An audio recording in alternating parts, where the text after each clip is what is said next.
Welcome to the Signature Leadership Podcast, where we help world-class leaders uncover their authentic selves and actually help us uncover our authentic selves. We are here today with Susan RoAne. Susan and I met a few years ago at a speaker networking event. But here's the thing that really stood out for me about my connection with Susan. I was reading a book in preparation for that event because I thought, oh my goodness, I'm going to be around these thought leaders, these best-selling authors, people that I admired from afar, and some of whom I saw in podcasts like this. I wanted to be ready in how I showed up so that I could be my best self and have something to say to these people. And so I was reading a book, and this book happens to be the book of our guest, How to Work a Room. And when I saw Susan from across the room, it was admiration at first sight because I thought, oh my God, you're on the cover. You're the person on the cover. And we struck up a conversation. And just like the book said, Susan walked her talk times a million. She made me feel comfortable. I don't remember asking too many questions because she was so focused on my life, and I felt like $1,000,000, and it made me open up to the rest of the room. So I am really thankful of that interaction. And it even took me to present day, where a few weeks ago, I'm a speaker like Susan is, and we'll get into that in a moment. I was speaking at Meeting Planners International Canadian event. So these are the top meeting planners in Canada. And I had a workshop I was giving. But before the event, I said, you know what? I'm going to go a day early and I'm going to speak to as many strangers as I could.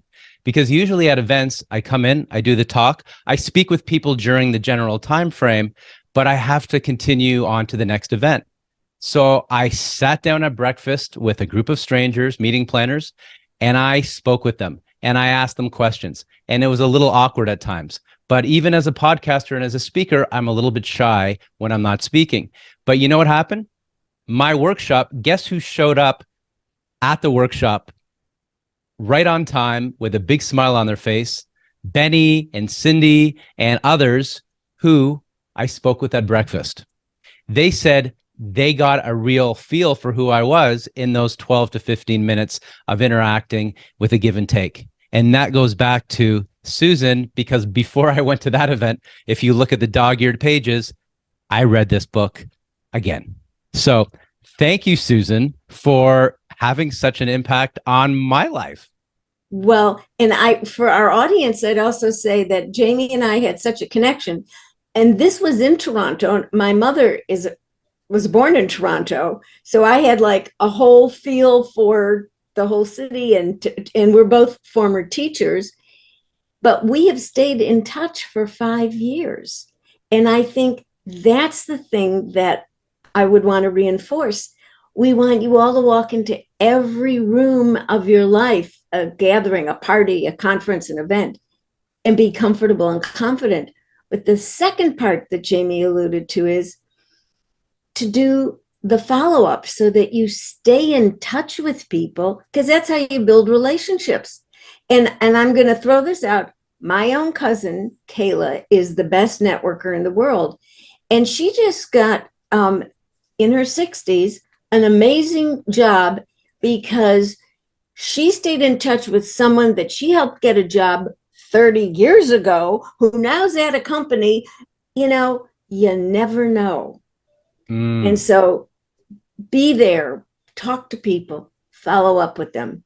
And that is my best advice. But by the way, if you saw the cover picture of the back of the book, I'd like to say that's the pre-pandemic RoAne.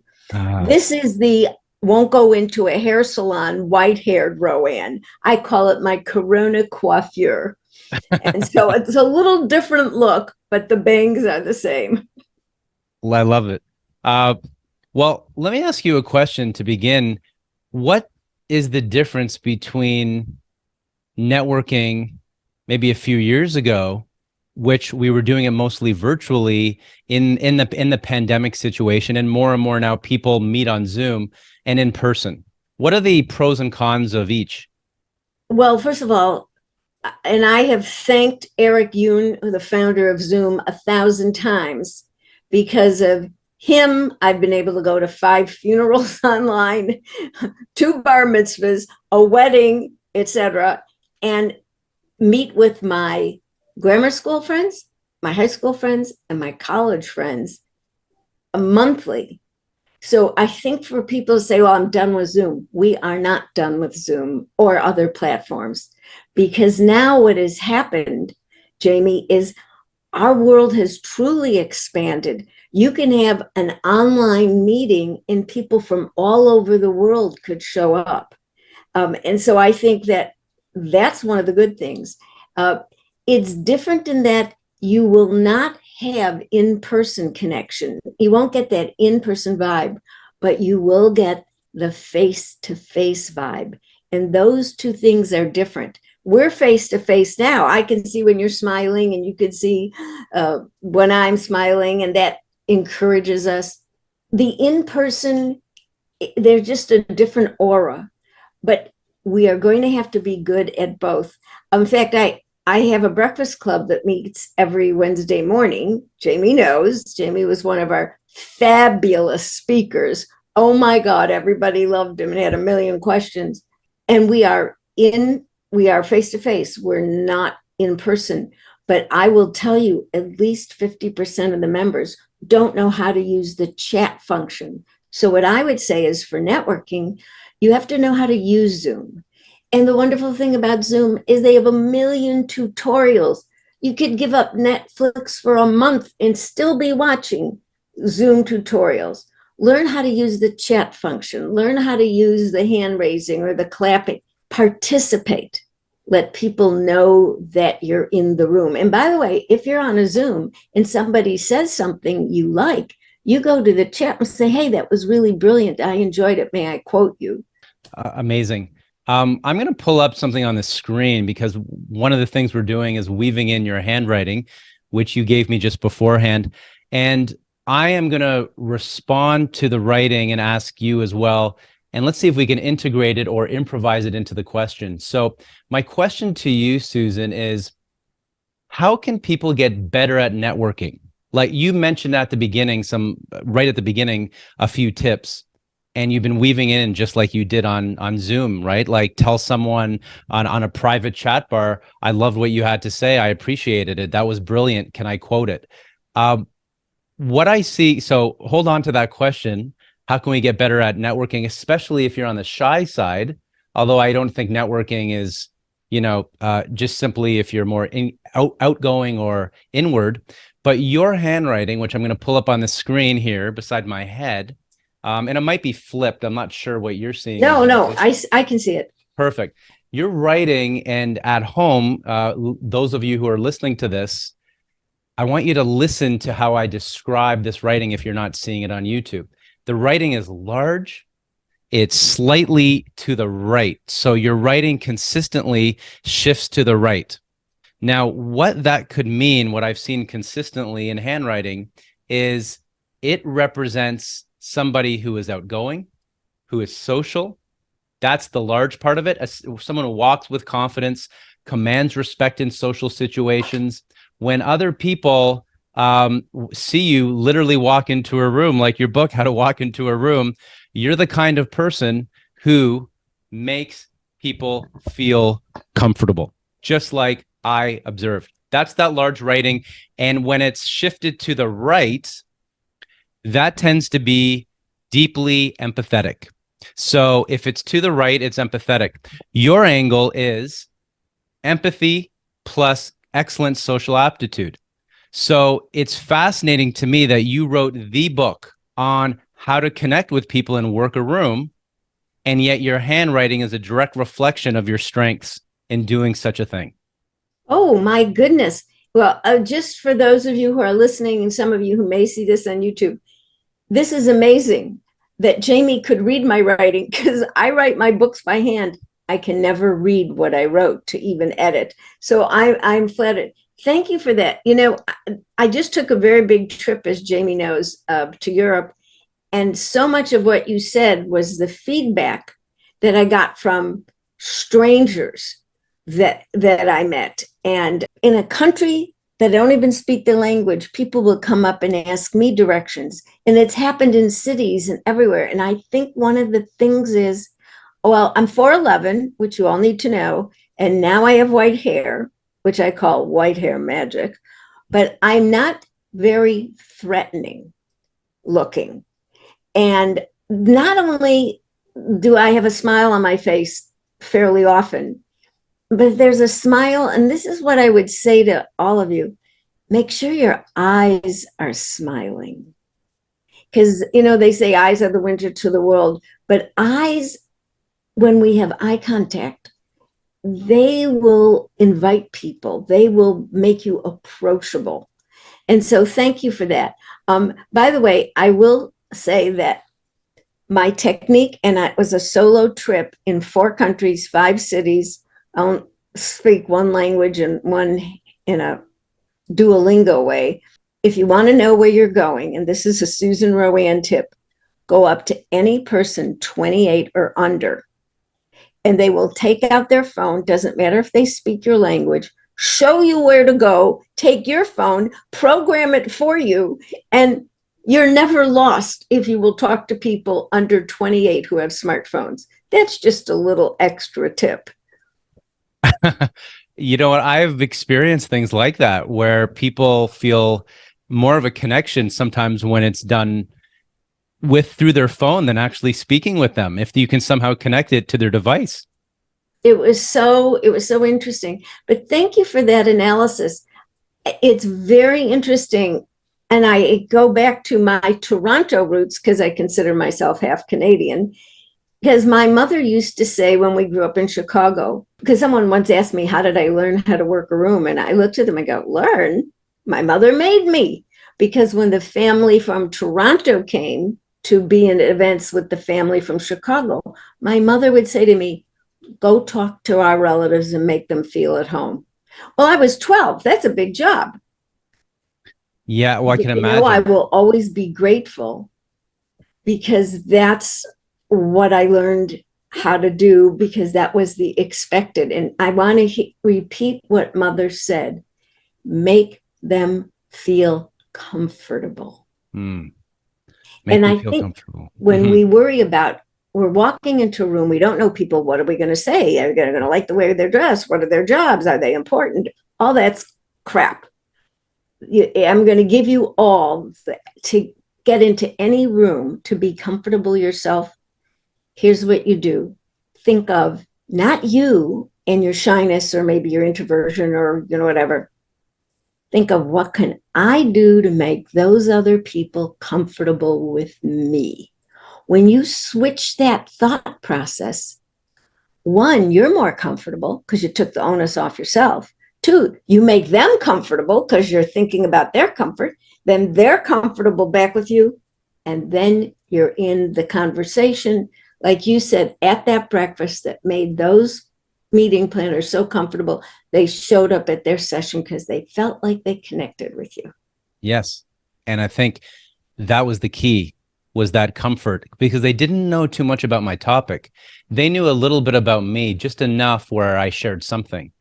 And I guess that's the part that I sometimes struggle with. And I wonder if I struggle with it, if others might too, is you spotlight the concept of small talk as being powerful.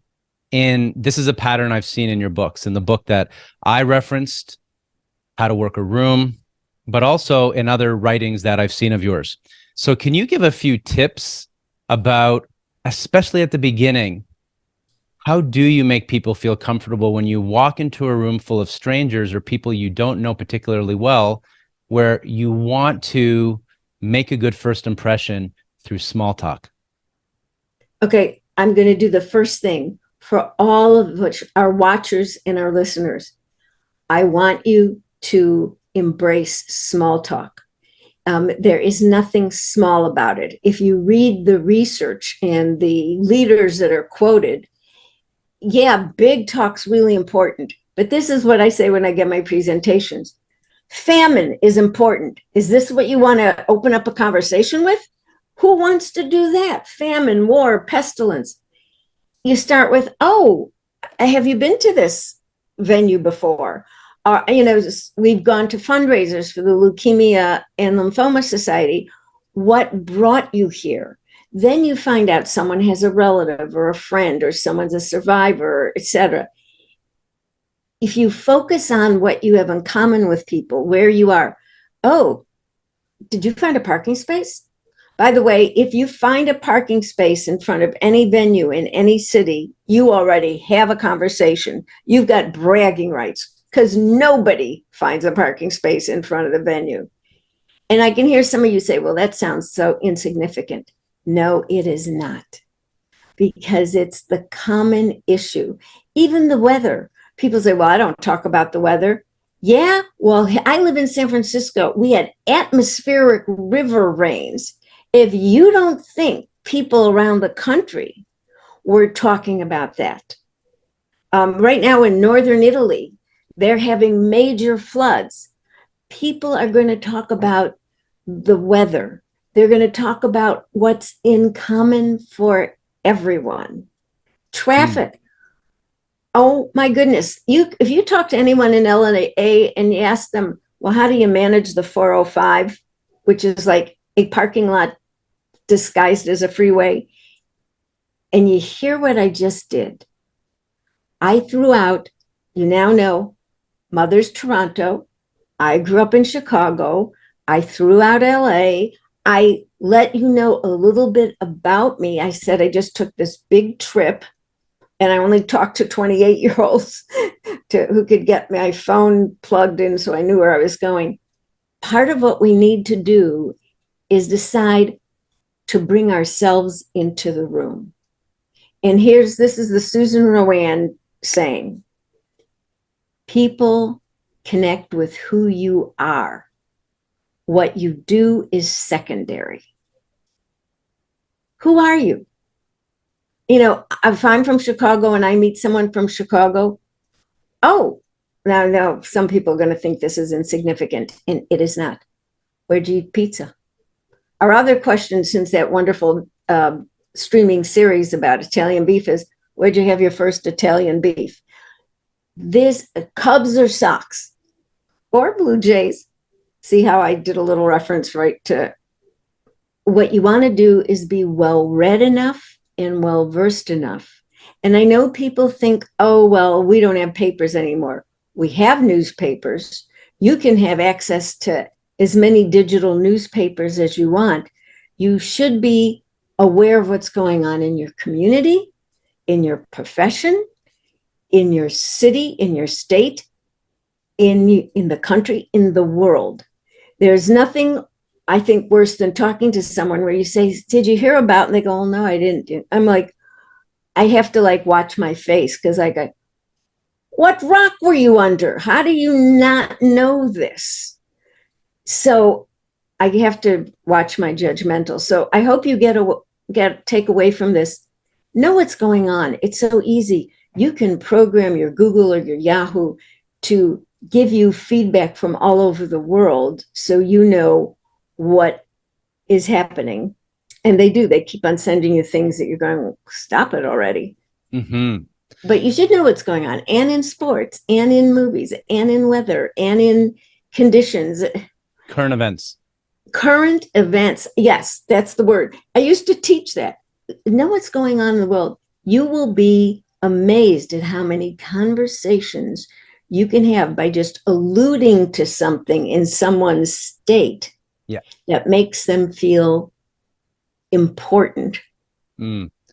I usually recently I was talking about sports, because there was a lot of Ontario, Toronto, where I am, sports happening. So that was an easy in with a lot of people. Now, go ahead. Yeah. I was just going to say, seeing as that our Golden State San Francisco Warriors just lost to LeBron James. Yes. I mean, yes. And by the way, I am a fair weather sports person. I watch the last 15 minutes of every game, though you could really watch the last 5. And then this way I can have a conversation with someone. But I want you to see what Jamie and I just did. He talked about the Toronto sports. I brought in this sport.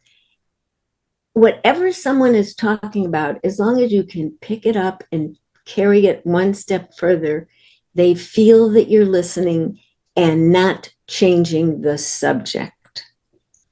Let me ask you a nuanced part of this, Susan, because sometimes I get self-conscious about this, and I want to segue from this into after this about what happens if we feel a sense of, or someone feels a sense of a little anxiousness or insecurity or even sensitivity about how they might be perceived. So that's where I want to go with this in a moment. But my question to you is, I sometimes feel like when someone brings something up, and it could be my age as I get older and I've had various experiences, I will want, if someone says, well, I grew up or I'm living in Indonesia, and the first thing in my mind is, oh, I lived in Malaysia for a year, which is true. And, so it's a tit for tat, like almost like when someone brings something up, is it okay to not make it about us, but share our experience with what is happening for them? Or should we just stay curious and stay tunnel vision on their experience and not bring our own experience in this, to not make it so much about ourselves? If this person said they grew up in Indonesia and you lived in Malaysia, I think it would be flattering and it would be affirming for them about you to know a little bit about that part of the world. And that would also say, oh, this person's not just a North American, a Canadian. He has greater experience than he knows. We all know people that make everything about them.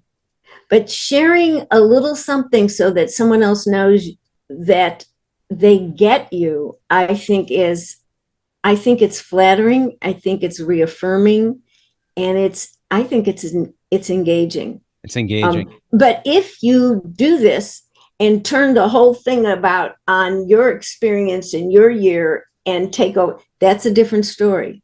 But sharing that information and then asking them a question, I said, well, how long was it there? Have you been?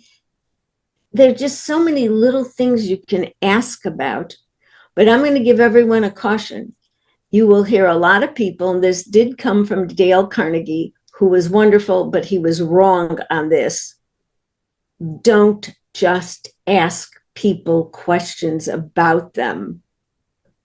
If you are only asking questions and not contributing a bit about yourself, your interests, etc., what you're doing is being an interrogator. And I know several people that do that. They go, well, let me ask you this. Well, let me ask you this. I was with two people, and one of them, that was her conversation style. When she went to the ladies' room, the other person said to me, what's with her? I don't even know her. I wouldn't tell her half of the things that she's asking. It's beyond nosy. And I'm from Chicago. It's like, I'll give you 4 questions for tradition's sake. But if you get to the 5th question and you've added nothing about yourself, I want to step back and go, what's it to you? What are you holding that information for? It's interesting that you say that, because I'm a coach with the Leadership Circle, which is a leadership effectiveness 360 for businesses.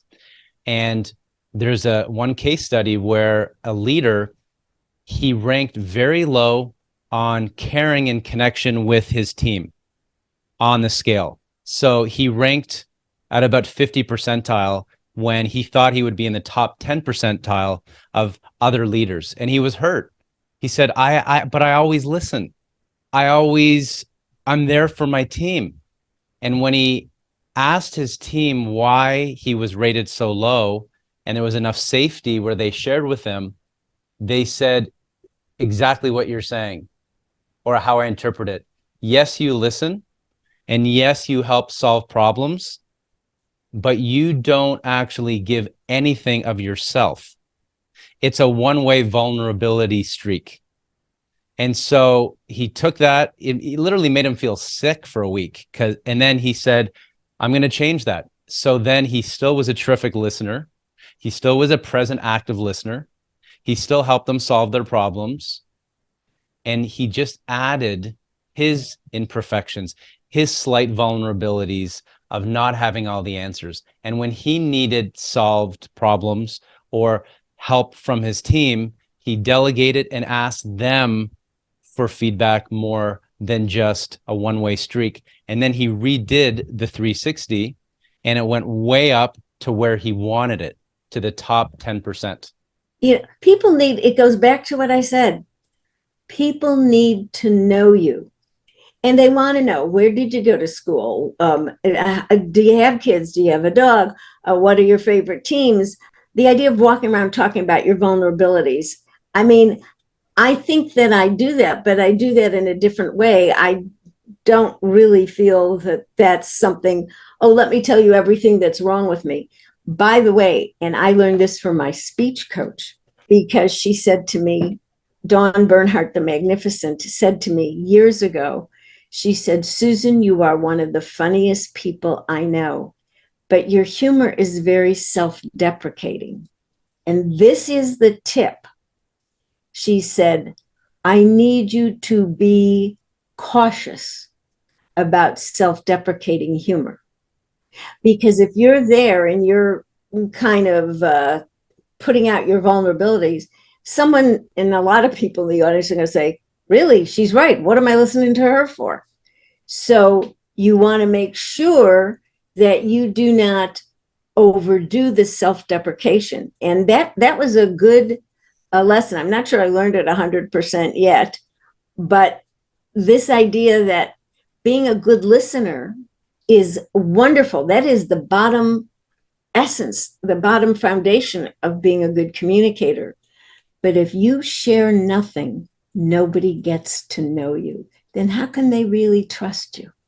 I love where this is going, because I'm going to weave in, we didn't get to how successful you are, and I'm not going to allow you to be self-deprecating in this moment.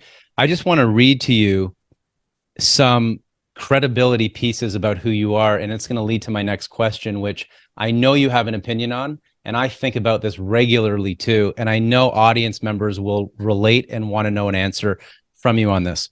So you were named by Forbes.com as one of the networking experts to follow.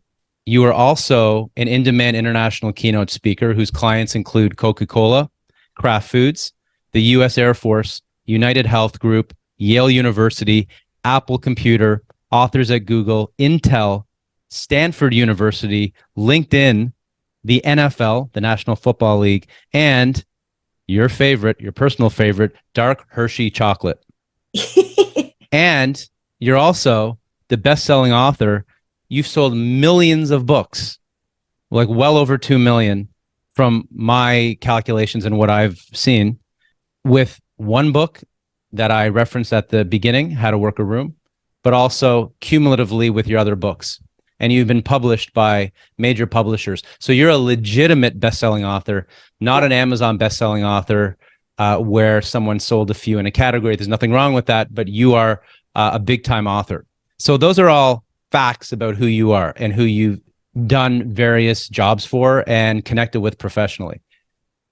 My question to you, Susan, is, and this is a question that I'm curious too, is how do you weave in parts of credibility about you in a personal or a professional context, and I know those could be different, that you feel are important for someone to know, to get to know who you are, and not make it seem like a humble brag? Well, first of all, if I'm going to do it, it's going to be a real brag. That's number one. But if you do that with a little bit of humor, it doesn't sound so officious. And because here I met tons of strangers. And some people, if I had a card, I wear a Scotty vest because it has, it has 16 secret pockets. So secret, I could only find 11. But one of them was where I kept cards. So if I met someone, you don't know who you're talking to, I would give them a card and they'd turn it over and it had 3 tips for working rooms so they could see that. But, oh yeah, I wrote a book. I will tell you this did happen.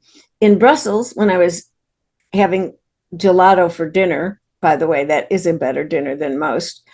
the couple in back of me was getting a Belgian waffle. It took longer, but I got outside and I got the last table. And here's what I did to this couple who, strangers, I said, please join me. Now, I didn't even know what language they actually spoke, but I used my hands. Please join me, because in the world of gesturing, there's a sign language aspect to things.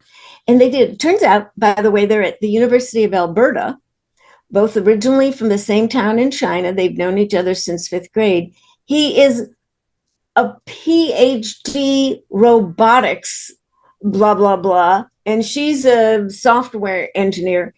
But we started to talk. And when I somehow mentioned the book, he went on his phone and he went to the Amazon of China and found, because I said, oh, my book is in China. It's done very well.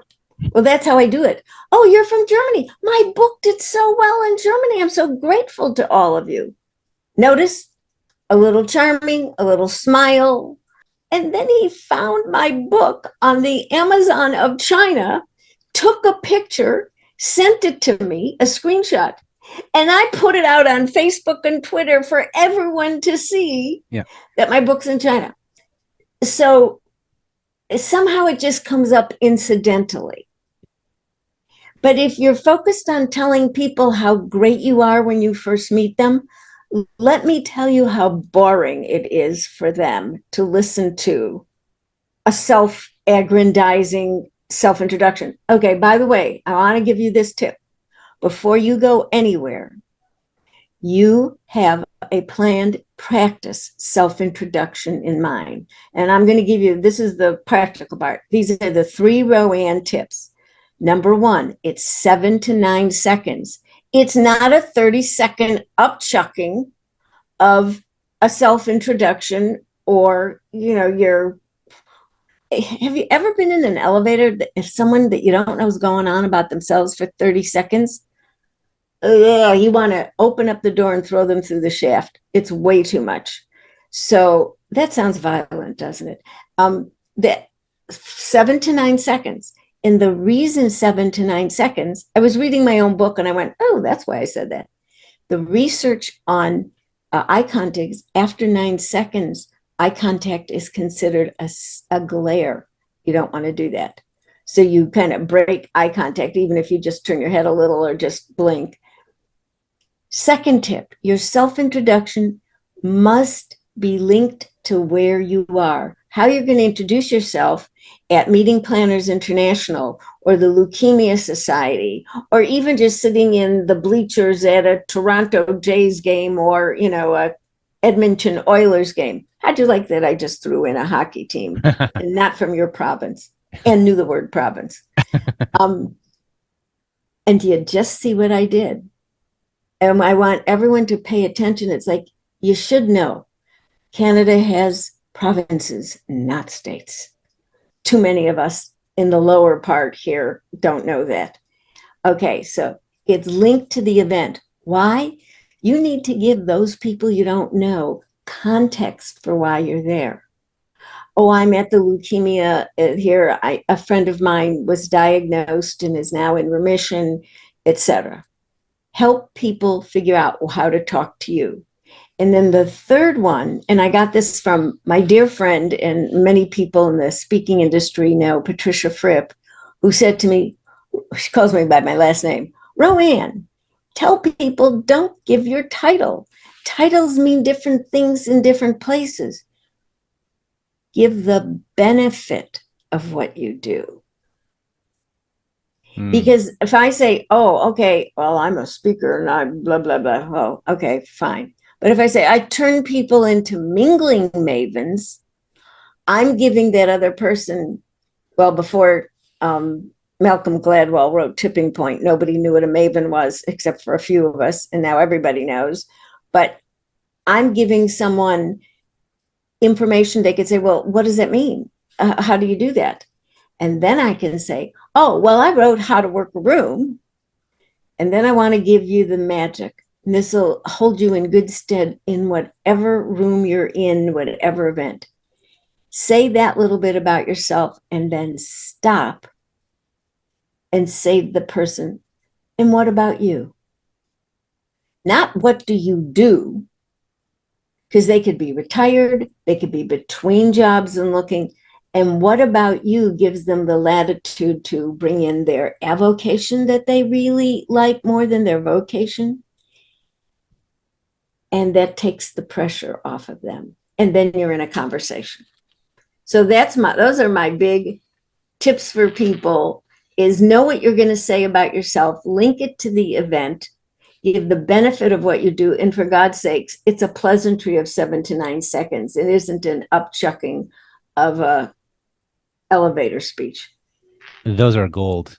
I am mentally making a note, and I am going to refine my intros, which sometimes admittedly can go a little longer than that. So I love those. How does a personal interaction lead to career enhancement and business growth? And the reason I ask you that is because I know you just went on a trip across Europe, and you mentioned how when people meet you, they feel comfortable, they open up to you. And I know it's not just because you're not threatening.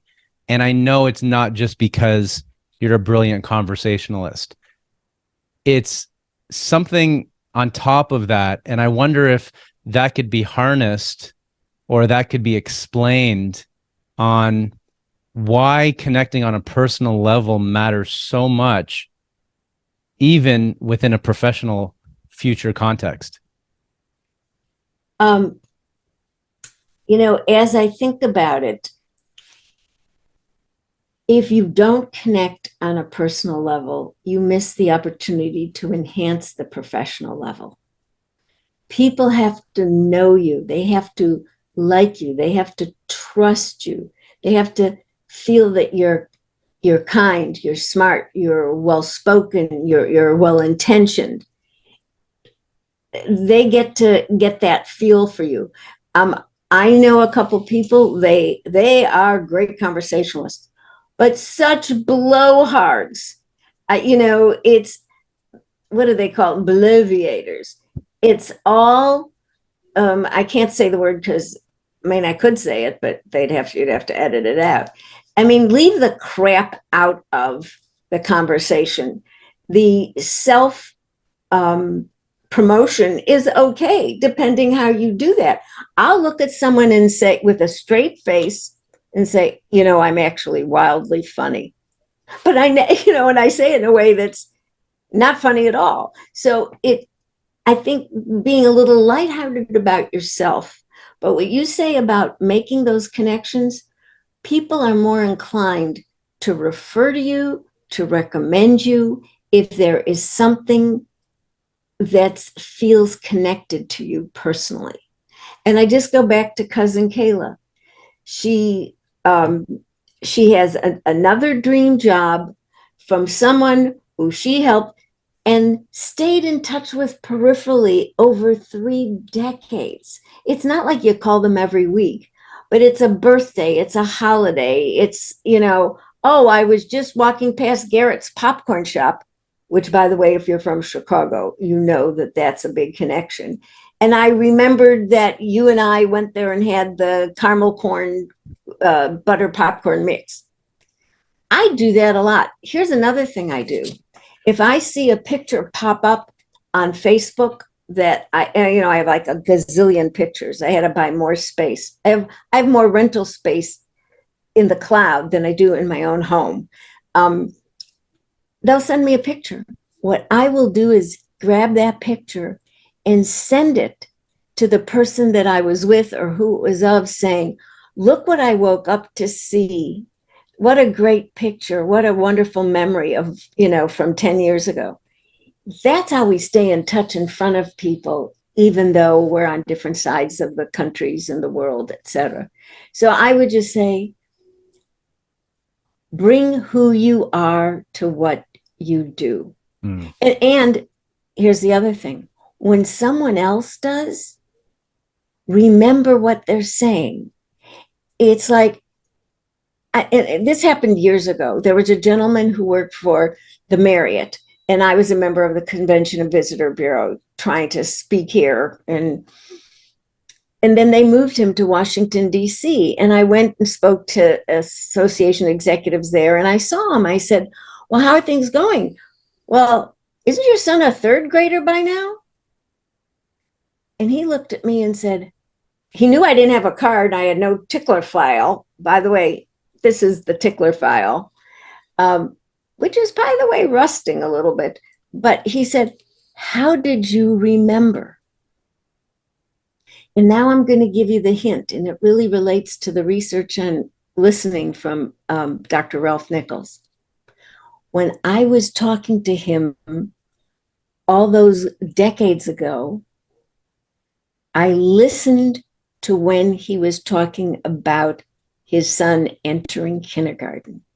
I wasn't doing my grocery list. I wasn't looking over to this side and say, ooh, who more important in the room that could hire me to speak is here. I literally listened. Part of memory is listening to the people. Well, how many of us had our parents say to us, you never listened? Oh, I listened, but I didn't care what you said. We can't answer that. If you listen focused, you will have a better chance at remembering what people say. If when you leave them, you put it on a little note and write it down, you don't even have to find that paper. But the fact that you wrote it, which you know from education, the fact that you got involved in five sensing it by writing it down, you will stand more to remember. So when people talk, listen and pay attention to what they're saying. And here's the other thing about our beautiful brains. It retrieves things at times that surprise us. That's why we watch Jeopardy, for all that trivia. So it came back to me. Does that make sense? And I know that I'm right, because a lot of people, they'll be watching Jeopardy, they go, I knew that. Well, I learned it like 400 years ago. It pops out of our brains. Yeah, and I think that's a key part that people need to be aware of and have the confidence in, that you don't always have to know everything. You can be prepared in a networking situation or when you see people, but like you said so eloquently, our brains have this exceptional, this almost unfathomable way of pulling out details once we've started, once we've had the courage to take the first step. Things will come to us if previously we really did show up and were present and not on our phone and not distracted. We really were talking with each other. And I want to just say this because I think it's so important. And it based on what you just said, some of us wait for the perfect thing to say. Folks, ain't no such thing. By the time you think of the perfect thing to say, they're already at the other side of the room, if not the other side of the country. And so this is the Susan RoAne begging you to do this. Say something. And what you do when you say something, this is what I want you to do. Accompany it with a big smile in your face and in your eyes. Because as long as you say something, you start a potential conversation. You know, runners know this. People walking along the path, people always say hello to each other. What happens? The other person always says hello back. So don't wait for that brilliant whatever. And they did research on it. Best opening lines. And those of you who have paper and pencil in front of you, you write this down because you will be so grateful that it's written down. Hi, da da da da da, or hello. Hi, hello. You've opened up a conversation. Someone will say something back. Say, oh, I don't think I've seen you on this walking path before. Oh, it's my first time, blah, blah, blah. You know, little things. Say something. Don't wait for the brilliant. The brilliant doesn't come, but it might come later. And do so with an inviting, warm smile. Now, I am going to say this. I wear a mask at a lot of places. I'm recently using a medicine that they said on my face, you're not allowed to have sun. So I make sure that I follow doctor's orders. So I try to, well, I always wear eye makeup because God forbid I didn't, but I try to make sure that my eyes smile and that I acknowledge and that they could even see a few crinkles, kill me first, but they can, because they know I'm smiling. So I think there's so many efforts we can make. And again, underscoring, there's a difference between knowing how to work room and being a good networker. Knowing how to work room is walking into any room, meeting, connecting, making people comfortable, sharing a few words, sharing a few laughs, introducing people to each other, and coming away with a sense that, hey, I'm glad I was here, but I want to give you what your number one goal should be wherever you go. I'm not like other people. I'm not going to tell you, come away with 5 business cards, come away with 6 LinkedIn. I'm going to tell you what your goal should be. Go everywhere to have a good time. Because if you go everywhere with the intent of, hey, I'm going to have a great time, A, you will. B, that'll be a perception other people will get of you, and they want to be around the person who's having a good time. Nobody walks into a room and says, oh, there's a glowering, glaring person who wants to make good contacts. Let me go over and talk to them. No. Make it easy for people to want to talk to you. Go to have a good time. Go to have a good time. This is a masterclass in beyond just networking, however someone might define that.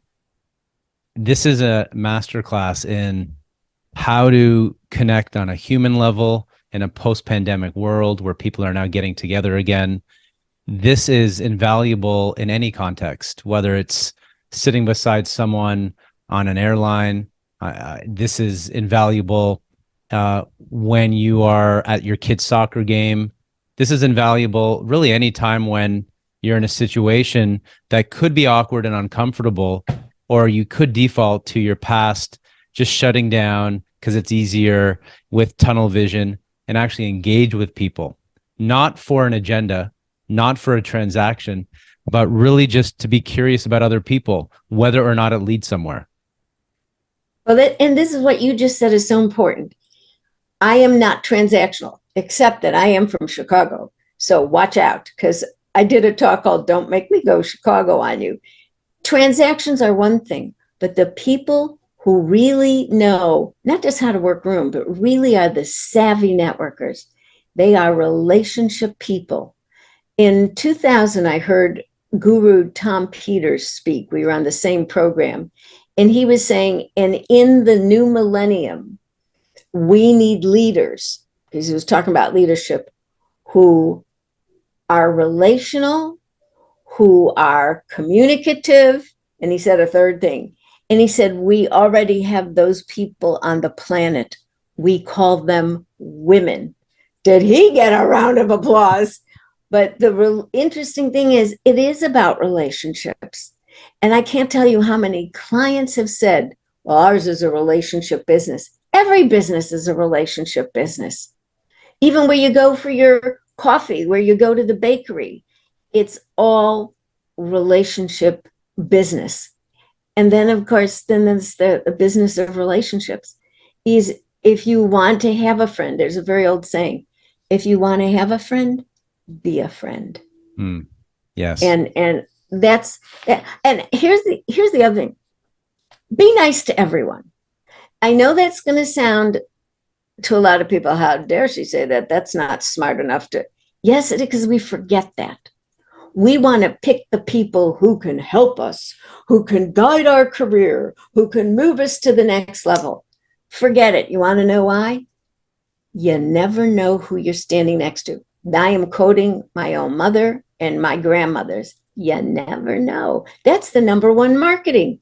You never know. You don't know who you're standing next to, who they're related to, who their neighbors are, who they went to school with, what they would like to do for you because you are nice to them. And don't worry about judging people by what they wear. forget that. The people who I once did that, and I made a terrible mistake. I was speaking. I went to an event, partners at one of the major financial firms, and I said to the CFO who I knew, I said, "Who's that guy?" All the rest were wearing suits, and he was like just wearing an alpaca or what kind of sweater. And I kind of looked down my nose at him, and the partner who I was talking to said, "Susan, you just made a really big mistake. That guy isn't our client, and we'd kill to have him. He was one of the original guys in the Silicon Valley, worth millions." And here's what this guy, Pete, said to me. He said, "He doesn't have to dress for success because he already is one." So that person in a pair of jeans that has holes in the knees and thighs, those jeans might have cost $250. You don't know. Yeah. So don't judge people by their clothes. Listen to what they say. I think you can judge people by what they say. And how about this? And what they do. I've had people say to me that how they judge people, and that's why a lot of companies will take you out to a meal on the third interview, because they want to see, A, how do you interact and make conversation? Could they trust you with clients? But they also want to see, how do you treat the service people? Because if you treat a server in a way that is not nice, that says more about you than anything. That's just judgmental Susan off the top of my head telling you, just be nice to everyone. And that really resonates with me. One of my favorite lines is by Emerson, who said, "Your actions speak so loud, I can't hear what you're saying." Bingo. Susan, this is extraordinary. I'd love to ask you one more question, Sure. which you and I have in common. And I didn't even realize the extent of the common ground, which I know from my own experience and even from reading your works. Finding common ground with people is another element that helps you bond. I'm going to read just a little bit about you, and I'm going to actually pull up your handwriting to show how there's a connection there. I might pull in my own story slightly, but I want to ask you about this with this final question. So currently, like we've said, you are a best-selling author and a keynote speaker who's appeared in, hundreds, thousands, beyond magazines, papers, electronic, digital media. You started your career as a teacher, and you were a casualty of San Francisco's Unified School District's massive teacher layoffs. And you even spent time in the unemployment line talking to others. Now, I also was a teacher for 13 years in total, a high school teacher and a department head. And I also was, I don't know what the term is. I had a tenured position, but the school closed down. It's a large private school, and they merged with another. So that was the moment where I actually took the leap with my wife's full support to go in a direction that I am currently now. And you and I never would have met if it wasn't for those series of events. So that to me was a pivotal moment of my life of how do you start a new career without connections, without financial support in a way that you could just, invest in starting a business. Where do you begin? And I've talked to so many people now over the last 3 or 4 years who are in maybe a decent position, who might want to transition to another one, and they're not sure how to do it, or they're not sure if they have the appetite for that level of risk, whether or not it's thrust on them, or whether or not they want to start from scratch like you and I did in our own ways. So I'm going to ask you a question, but I want to show you something remarkable. And for those who are listening or watching this, who might think, well, you're just matching, this is a certain level of bias. I know these things about Susan, and I'm finding the things in the handwriting. Well, they would be right that I am matching certain traits that exist in the writing, because what lies in the writing is what lies in the subconscious. It's not something that that you could have possibly known that I would ask, because we did not discuss this. But let me show you something, because if you have this trait at home and you're going through a career transition and you're not sure because you're a bit afraid and a bit uncertain of the where it will lead, this is a trait of resilience and grit that Susan has in the first letter. I'm going to pull it up again. In the first letter, you'll see the Susan. Now, there is on the bottom part of the S, it looks almost like I would call a bow tie. And it's a loop. There is a loop that goes back to the left. That's the past. And it shoots forward with a very strong level of ink forward. So it goes back to the past and it shoots forward. That is a leadership trait of someone who has grit, who, when the going gets tough, the tough gets going, as that 1980 song was. But this is someone who, when other people might have folded and they might have had a reason to, or quit on an emotional level, even on a physical level, because it takes so much to be resilient moving forward, Susan actually gets stronger. She reflects on the past and she shoots forward with this dynamic strength that is demonstrated also in the long loops in her lower descending letters. Those are like the lowercase g's in the fourth line that goes quite long and strong. And you see that in Maya Angelou, the late great poet and author and actress and thinker.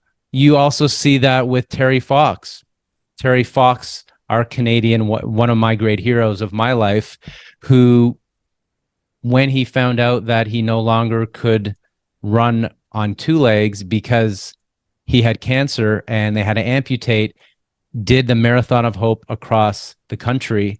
And only when the cancer got to a point where he had to quit, and he eventually passed away in his early 20s. But his level of grit and his handwriting is demonstrated in those long, strong descenders where the ink persists throughout.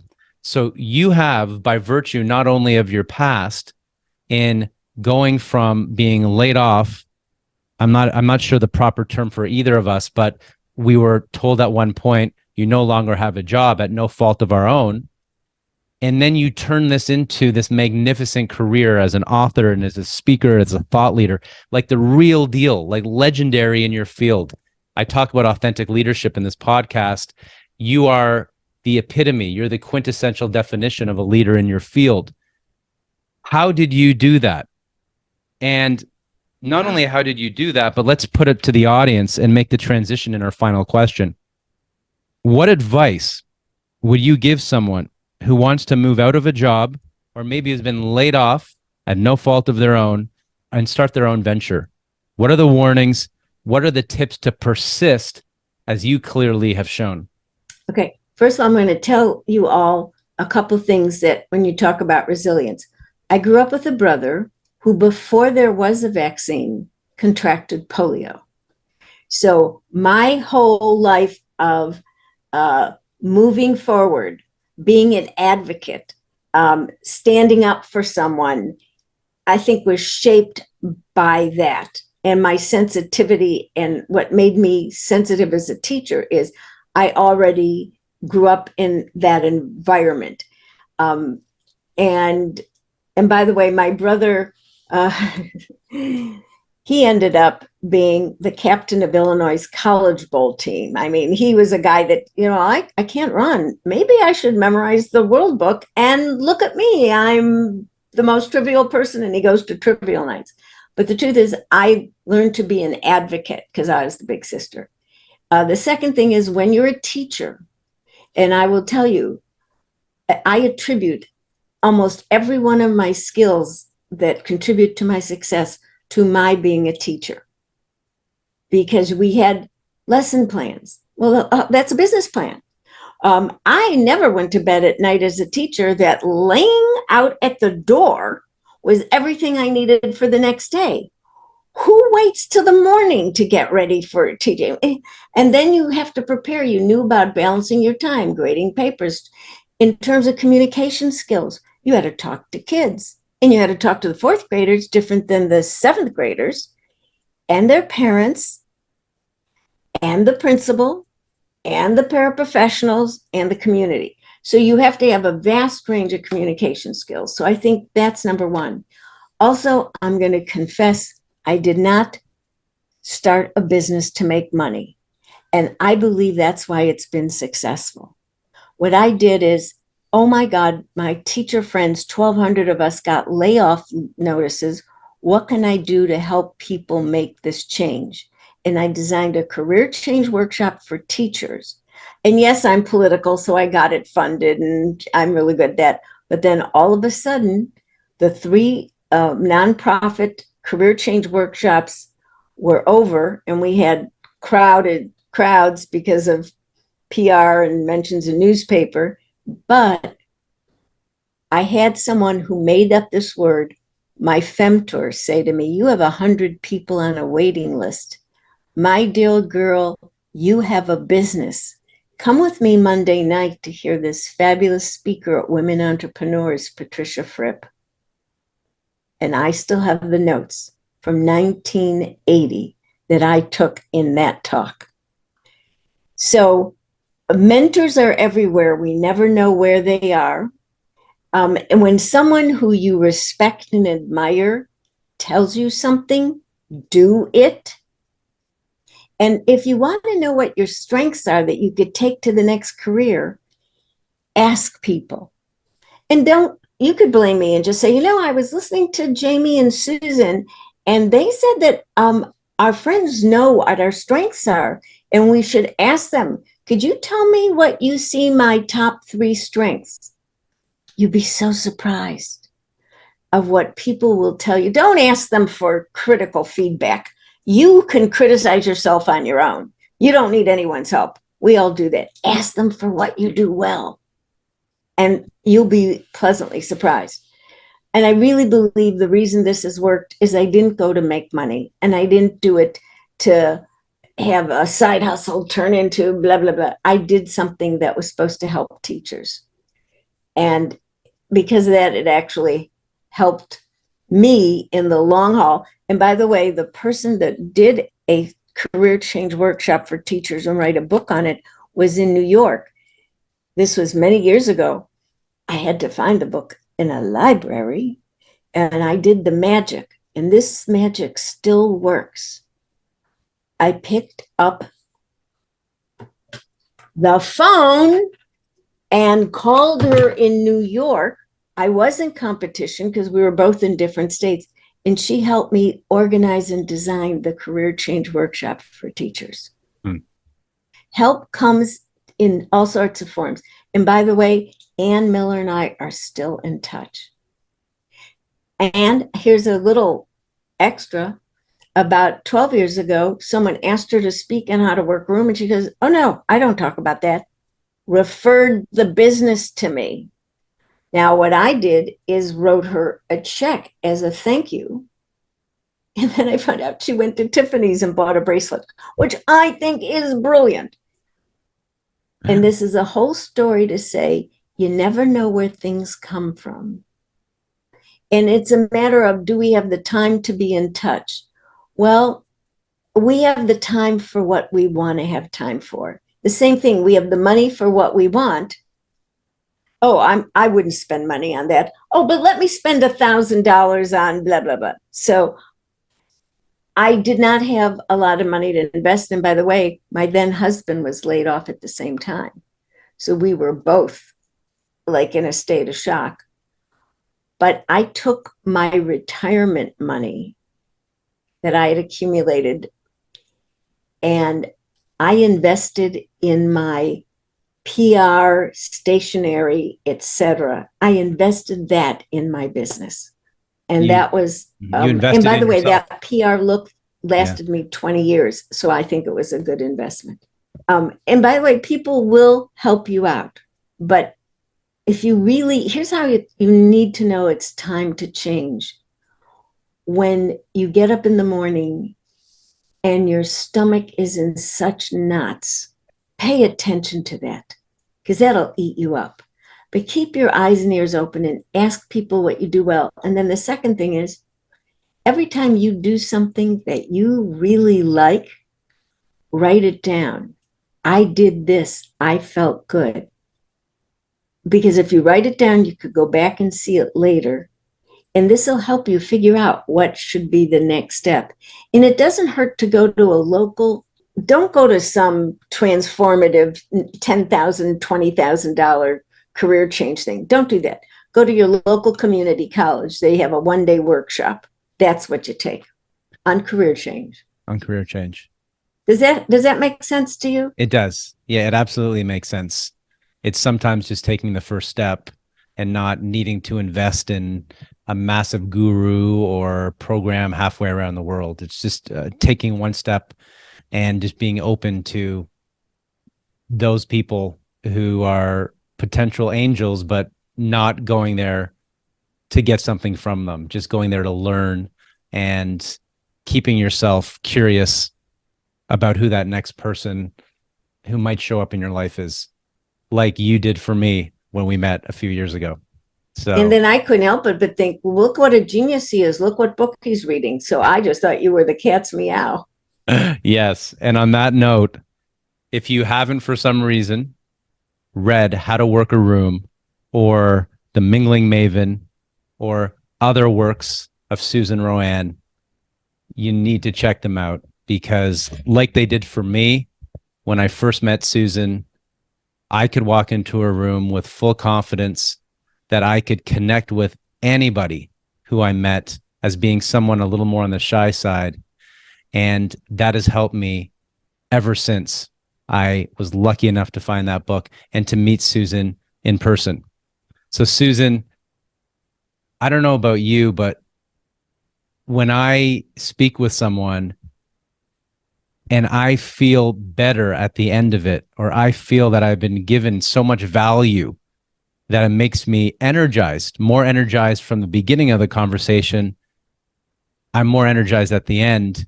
This is one of those conversations that I'm going to rewind.